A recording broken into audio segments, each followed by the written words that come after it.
أعوذ بالله من الشيطان الرجيم ومن أعرض عن ذكري فإن له معيشة ضنكا ونحشره يوم القيامة أعمى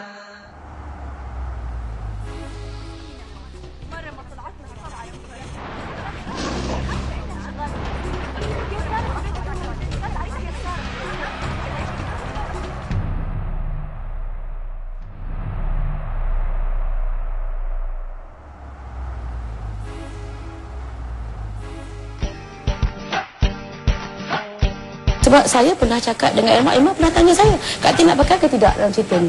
Dalam cerita tu, kita base adalah dalam satu cerita benar yang kita buat yang tahun lepas. Bentuk wanita itu begitu. Dan Irma nak saya lakonkan watak orang tu. Jadi orang tu tidak bertuduh, orang tu tidak, agamanya pun tidak sekuat mana. Dan saya mesti buat. Tak semestinya saya Katina tu mengikut dia punya jejak langkah dia. Orang dia ikut karakter lah. Sebab ni Wati dia akan cakap macam ni tak insaf.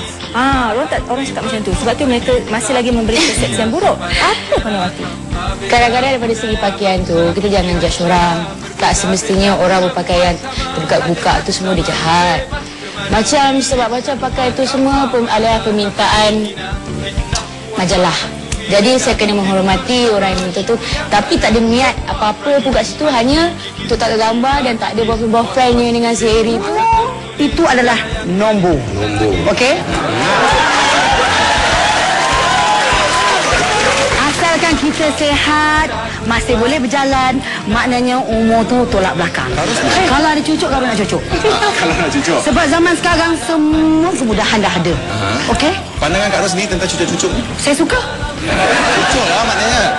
Cucuk lah, okey. Walaupun sampai sekali juga ya.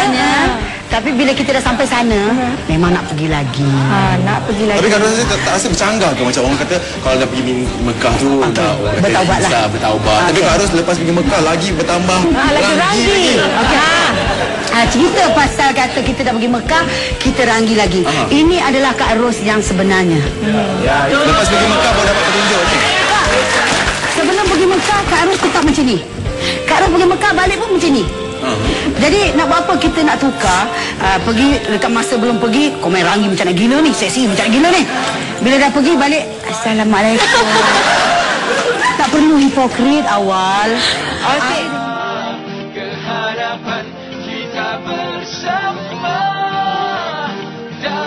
Tak salah.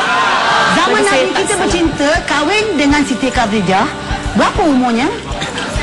Dengan tua ke muda tu? Dan nak mampus ke tidak tu?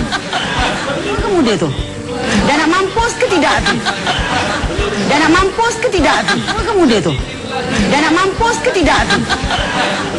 Dan nak mampus ke tidak tu?